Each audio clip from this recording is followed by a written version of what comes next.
You're now watching B2B Vault, the Biz Podcast, hosted by Allen Kopelman, powered by Nationwide Payment Systems, the #1 solution for payment processing. Hey, everybody. Welcome to B2B Vault, the Biz Podcast, sponsored by Nationwide Payment Systems. And today we're going to dive in to the world of generative AI with Dvir Ginzburg with his company Insate.io, and we'll put the link in the show notes so you can find his website and everything. And we're going to dive in, talk about AI, what's going on with AI, what can businesses do with AI, what his company does, and welcome to the show. So tell us a little bit about yourself. Hey, Alan, how's it going? Going Good. great. Thank you very much for inviting me. Dvir, CEO and founder of the company, PhD in computer science by education. I've been building conversational AI agents at Microsoft and Facebook beforehand, before it was Meta. And we are building the generative AI layer for businesses to customers interactions, whether it's emails, chat, and of course, voice, basically being able to either aid or augment conversation using Gen AI. Okay, so explain, like, how does that work for like a business owner? Of course. So any business owner today, or at least I would say 95% of all small and medium businesses have some sort of client relations, right? And these client relations can be over the phone, emails, chat, sometimes over the website. Clients sometimes fill in forms or just need aid with some sort of service or product that they have been sold to. Now, these type of communications, that's a huge time drain for the businesses.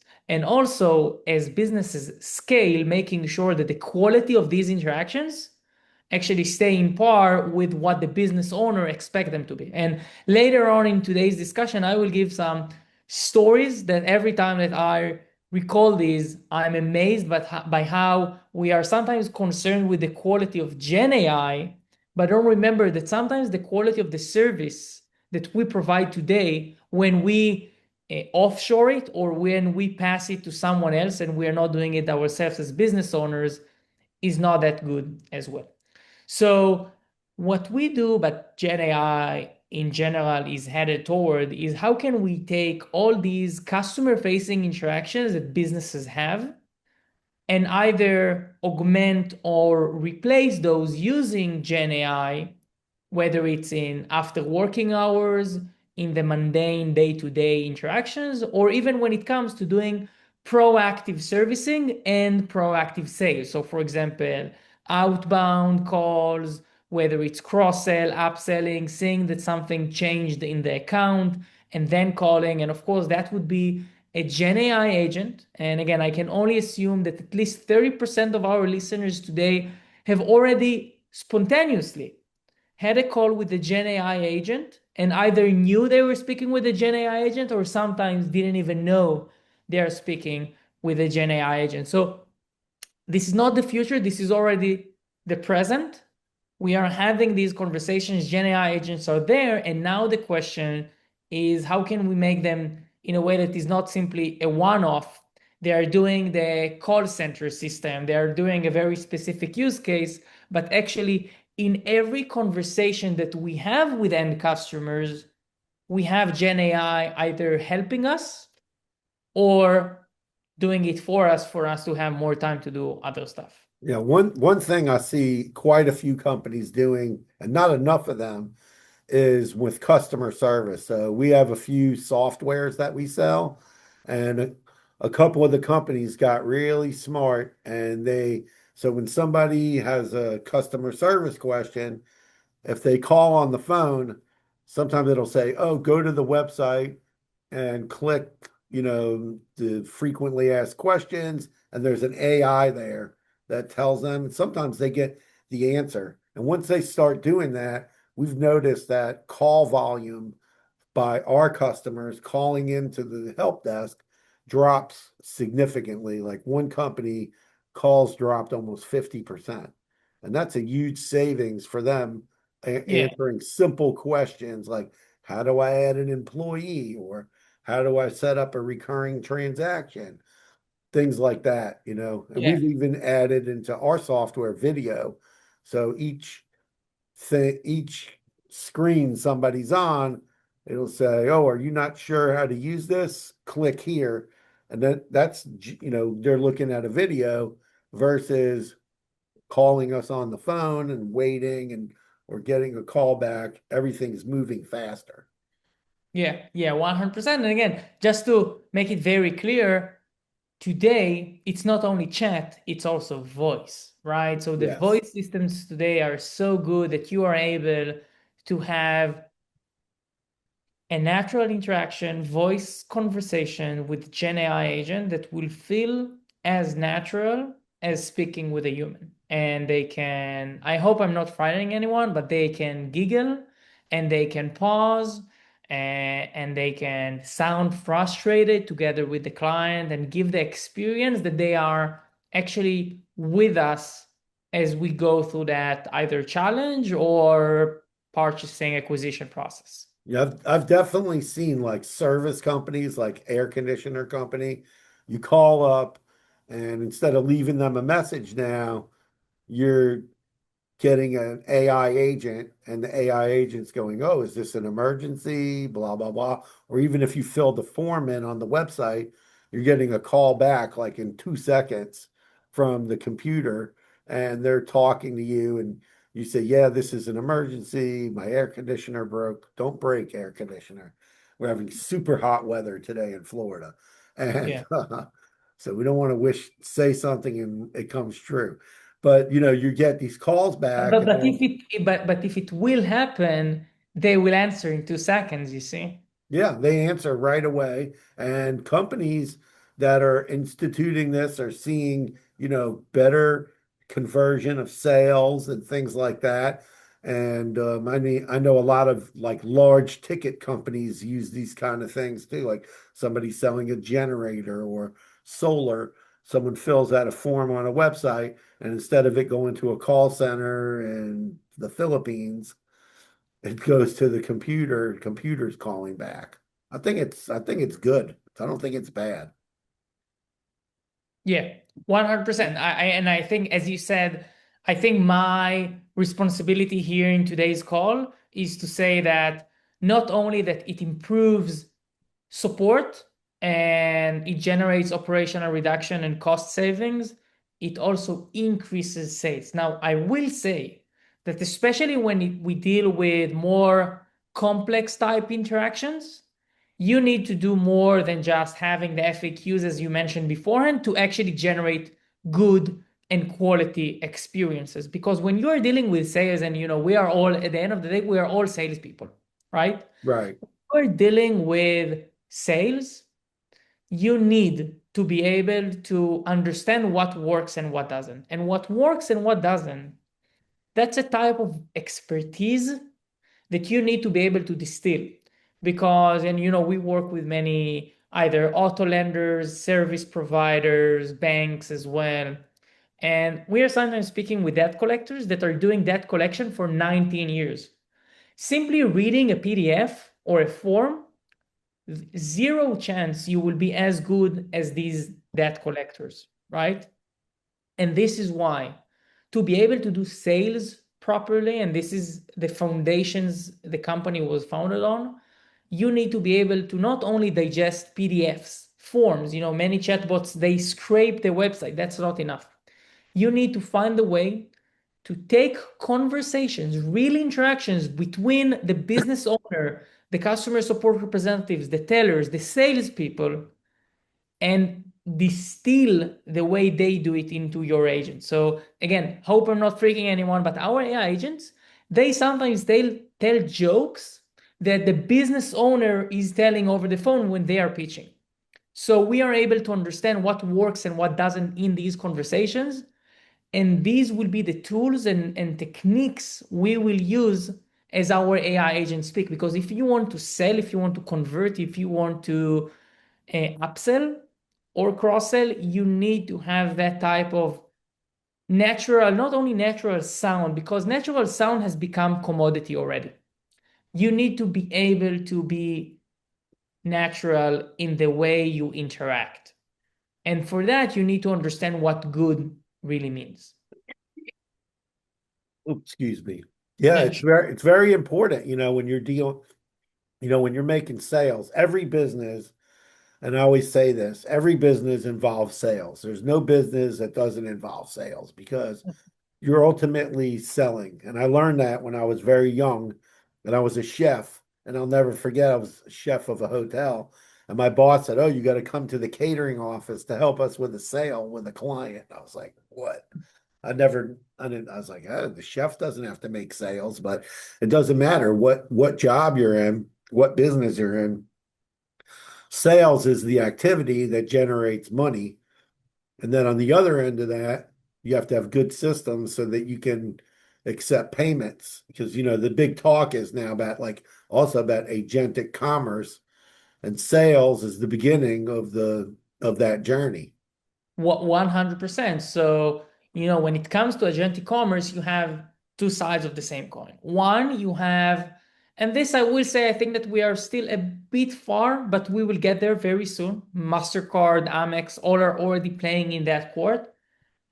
Complete agentic commerce. And agentic commerce is basically the concept of I'm telling my chat, I'm looking to buy a new surfboard. This is how tall I am. This is my budget. Just do it. And 2 weeks after, I have it by my porch. And that sounds science fiction, but we're headed there. We are headed toward a place where the chat already has your credit card information, just like Google has, for example. And once you give it the right constraints, it go ahead and does even the acquisition for you. Parking that aside for a second. What is much more popular and already happens today is clients, humans speaking with AI agents over the phone, providing them credit card information. And that's something that we already do. So that brings a new set of regulations. So you need to be PCI compliant, you need to be able to mute the conversation when you give the details, all that. But that's not future, that's present. So everyone that is listening needs to know that from a compliance perspective, and I think that's one of the only moments in time where regulation was able to overcome or be fast enough to put the right guardrails in. Business owners today can have AI agents collect credit card information, and that would be compliant, of course, if you do it correctly. And then go ahead and trigger the right systems in order to trigger the payment. For example, if they use Stripe or any other method. Yeah, they have to ask questions like, is your system PCI compliant? Because if not, you're going to have problems. And also ask about the encryption, making sure that this is an encrypted transaction and it's going going right into the gateway. Because I've seen some systems where I've been approached like, "Oh, we can take an order over the phone for a restaurant," right? And then when I started asking questions about PCI and encryption, there was like a little pause in the conversation. And I was like, "Listen, if a customer of ours gets caught with something like that and anything happens, the fines would be like tremendous." So you have to, Exactly, 100%. I think that's exactly the point. People forget that being PCI compliant is hard even before Gen AI. So many systems weren't PCI compliant before Gen AI came, and many companies decide to not be PCI compliant after, and then that's their problem. But with Gen AI, you must be PCI compliant because the credit card information passes through so many points. The transcription mechanism, the LLM, the Gen AI itself, the text to speech, the databases. So being PCI is a hassle, but some companies have solved that, and that's important to know. So when we were taking credit card information for the first time, I was so happy because that is in the front line of innovation.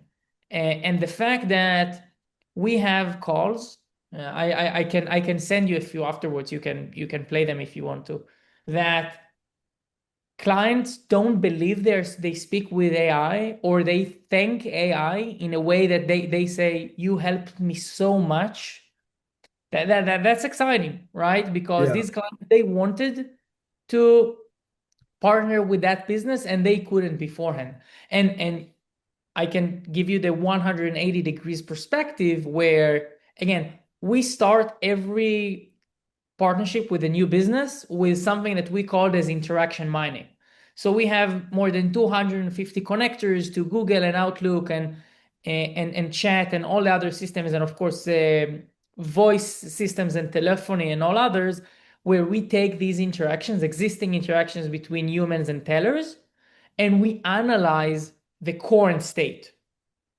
And again, you would be surprised how we sometimes find conversations that the business is embarrassed by. Tellers not speaking in the way that you want them to speak. We even have one client, I hope I'm not disclosing by details, but they were offshoring their BPO, they were offshoring their call center, and the tellers in the call center, they didn't even know the name of the business, so they got the business wrong. So let's say that the business name was B2B Vault. They would answer, say, hey, this is B2B Safe, how can I help you today? So, and that shows the poor quality of sometimes having human tellers, whether it's offshore or just lack of experience. So this is why we really like starting with interaction mining, to let the business know where they are right now. Yeah, there was actually some legal information that came out recently about US companies giving access to their databases to offshore companies, and what type of liability are they opening themselves up to by allowing people in another country to access their systems in the US. And I was like, wow, I couldn't believe it. And I was like, that's pretty crazy, because a lot of businesses have virtual assistants and things like that, and they're into the person's CRM, and you don't know how secure that person's computer system is halfway around the world, and it's Yeah, kind of dangerous. yeah, exactly. And I think same thing with Gen AI compared to customer service that is offshore. Yes, AI is scary, but tellers that you don't know can be scary as well. And at the end of the day, you want to be measurable. You want to have lead indicators to whether you are performing well or not. And luckily enough, I think another advantage that you have with Gen AI, and again, I'm speaking maybe on the bigger end of B2B businesses, but let's say that you have 10 tellers or even 5 tellers, and you want to start to understand why they are failing, right? And many of these salespeople, these tellers, they don't write in the CRM why they think the sales dropped. They just, they mark it as a drop lost. Right, cold lead. Yes, exactly. Exactly. The thing with Gen AI agents that you can actually aggregate what is going on in a much better way. When we have 100 calls a day that failed, we know why. Because the Gen AI is not only doing the call, the Gen AI is also writing the analysis and then aggregating, understanding why, whether it's the product, the offering, the price, the terms, the way we manage. So we have that continuous improvement piece. And if something changes, the same day the business owner can train or alter the requirements or the specs to have a different script the next day. Right. So if someone's like just getting started with AI, because not everybody's using AI today. We use it for a few things in our office. And so we haven't really jumped into the part where we're providing support, a little bit of support with it, but not majority, because a lot of things need to be done over the phone when it comes to financial discussions. And but How many calls are you getting a day, Alan? If you huh? can disclose, how many calls are you getting a day, if you can disclose? We get probably about 10 or 15 calls a day, but a Mm-hmm. lot of because of when we jumped from I'm in payments 25 years.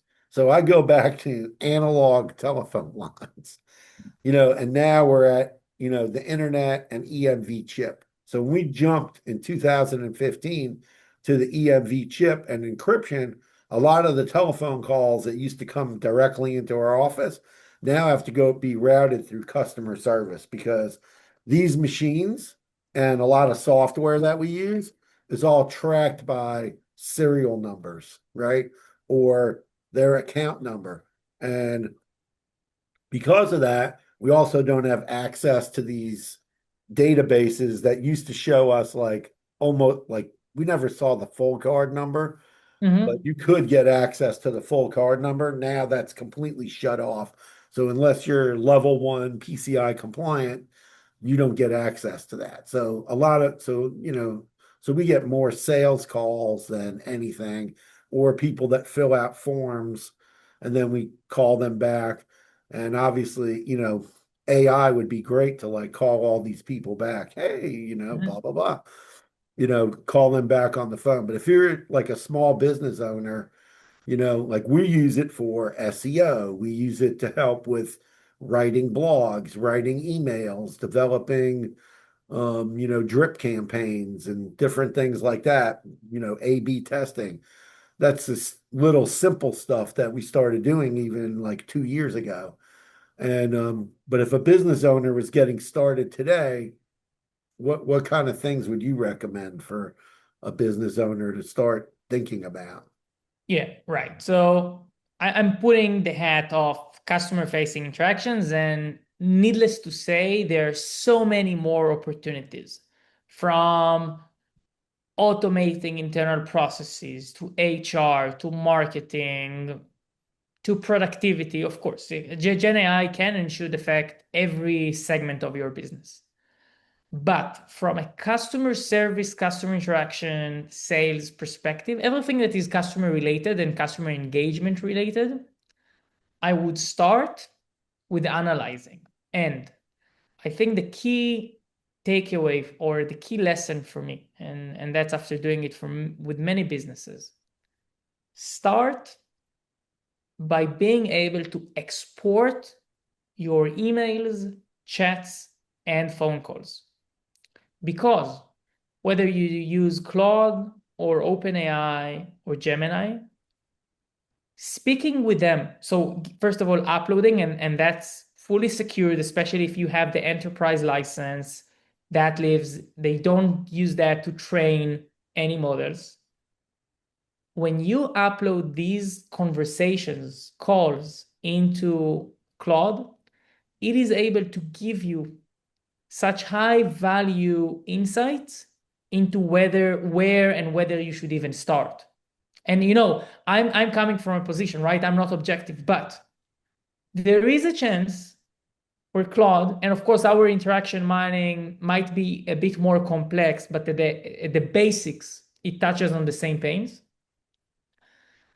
The LLM will be able to tell you whether and where you should start, because there are use cases and flows that are more powerful than others. There are use cases and flows that are easier to implement, for example, the non-actionable, non-personalized. And the LLM will be able to easily tell you and inform, for example, 85% of all of your service use cases you can do with AI agents. Amazing. You now know the potential. Or it might say as well, 75% of all of your use cases are actually personalized and actionable. You need to expose an API, an endpoint for the AI to fetch the data.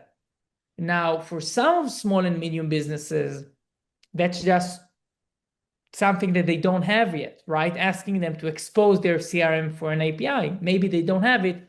maybe from a security perspective, they can't do it. So start by being able to export your conversations. It will give you a very good visibility into what's going on. Yeah, there's so much. AI is like, oh, and it's Yeah, getting bigger and bigger every day, and people are gonna, need to put it to use in their business, and I always say crawl, walk, run, 100%. You- And this is why I'm saying. And crawl, walk, run, and crawl, walk, run toward the right direction, right? yeah, So don't do Gen AI just to do Gen AI. I'm probably the best salesperson ever right now, right? But please don't do Gen AI just to say that you're doing Gen AI.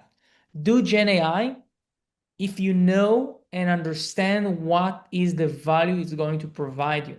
right, So I see so many people buying software to help them write better emails or help them craft the best LinkedIn post. That won't do it won't do justice with you.